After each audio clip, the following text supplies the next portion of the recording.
Hello, Traveler and Paimon. What a fantastic night. I'm still immersed in all the happiness and joy, like a candle floating on water. So are we, and that's why we're here to talk with you. Is there anything you want to know?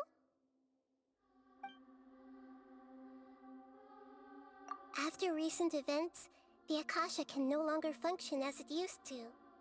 I've given it some thought, and have decided to shut it down permanently. But this is definitely not a bad thing. Even from the beginning, I've been planning to shut it down.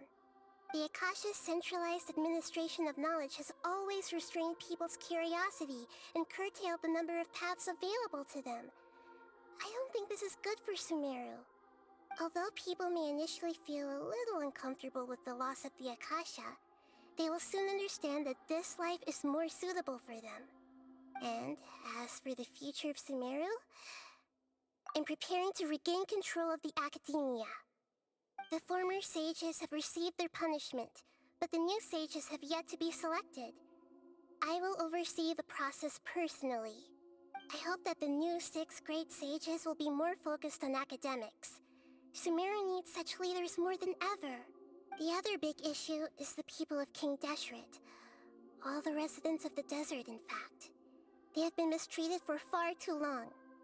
I've already taken some measures to address this. It will take some time to rebuild everything, but no matter if it's culture, friendship, or trust, we will rebuild it. You mean, what happened after the doctor put you to sleep? Not exactly. The top-ranked Fatui Harbingers, up to number 3, possess power comparable to that of gods. I was no match for him in that kind of situation. However, in spite of the bad situation, I still managed to make a fair deal with the doctor. I'm sure you remember the entity that changed your fate, the Heavenly Principles. In fact, the Heavenly Principles has been quiet since the Conria disaster 500 years ago. I used this point as leverage against the doctor. I told him that the Heavenly Principles may be awakened if I destroy the Gnosis. Although it was just a bluff, he still fell for it. I assumed that the Heavenly Principles wouldn't just stand by and let such extensive damage to its laws take place.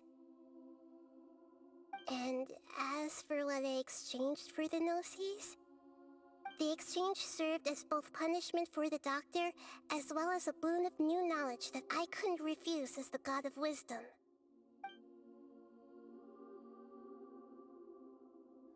He's still in a coma.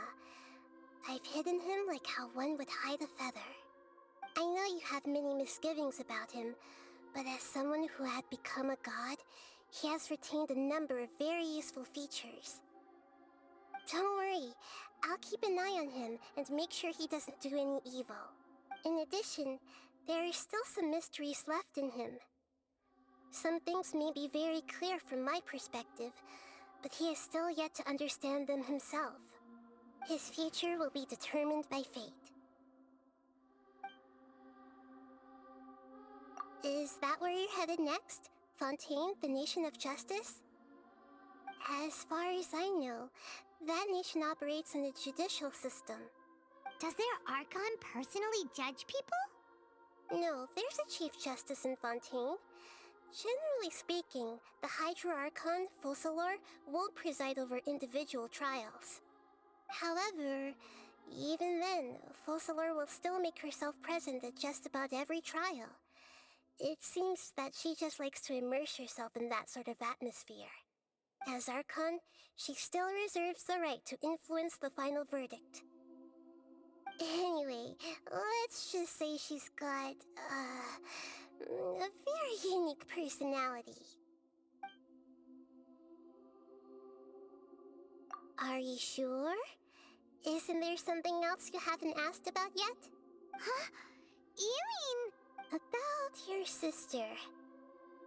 While you were resting at Gandharvaville, I took some time to perform an Irminsul search for information on your sister. Yeah, isn't Irminsul a repository for all the information and memories of Teyvat? So there shouldn't be anything on him or his sister. This is true in your case. Irminsul indeed does not have any information on you. However, there must be something different about your sister. Because, as it turns out, the world has recorded information on her after all. What? There is only one possible explanation. She belongs to this world.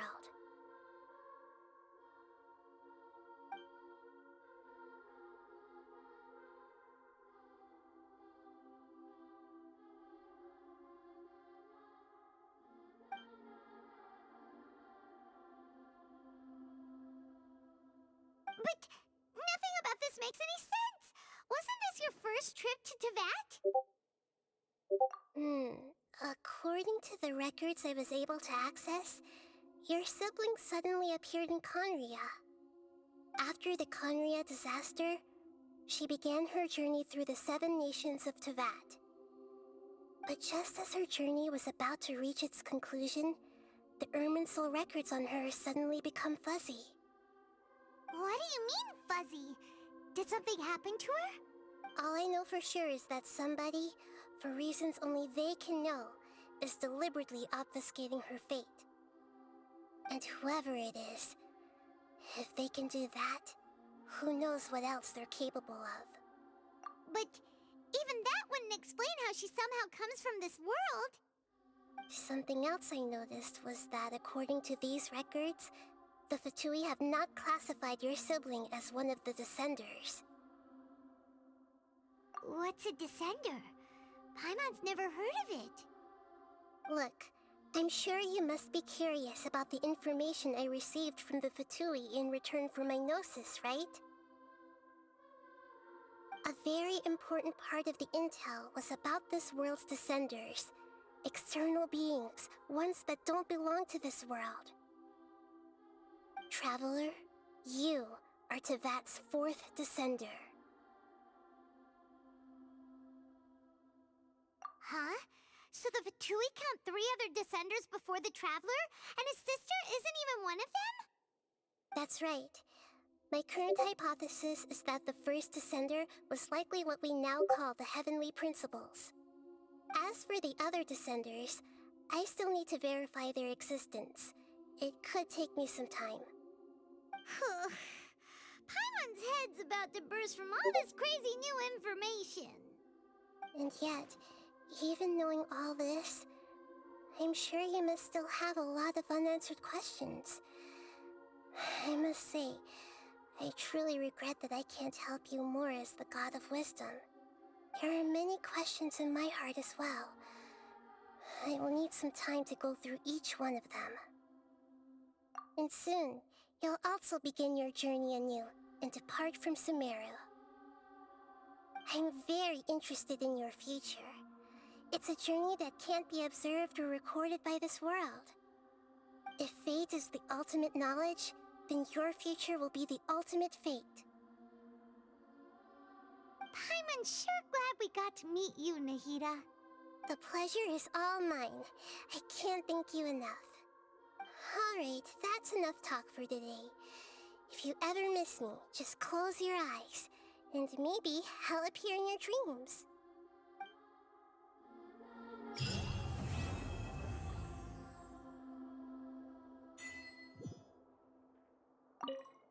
Is there anything you want to know?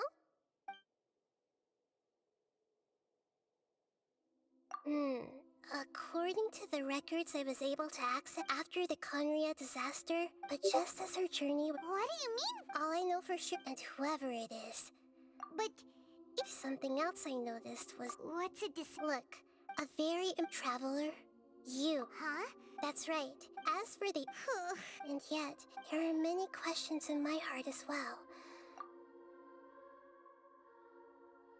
And soon, you'll also begin your journey anew and depart from Sumeru. I'm very interested in your future. If fate is the ultimate... Paimon, sure. The pleasure is all mine. Alright, that's enough talk.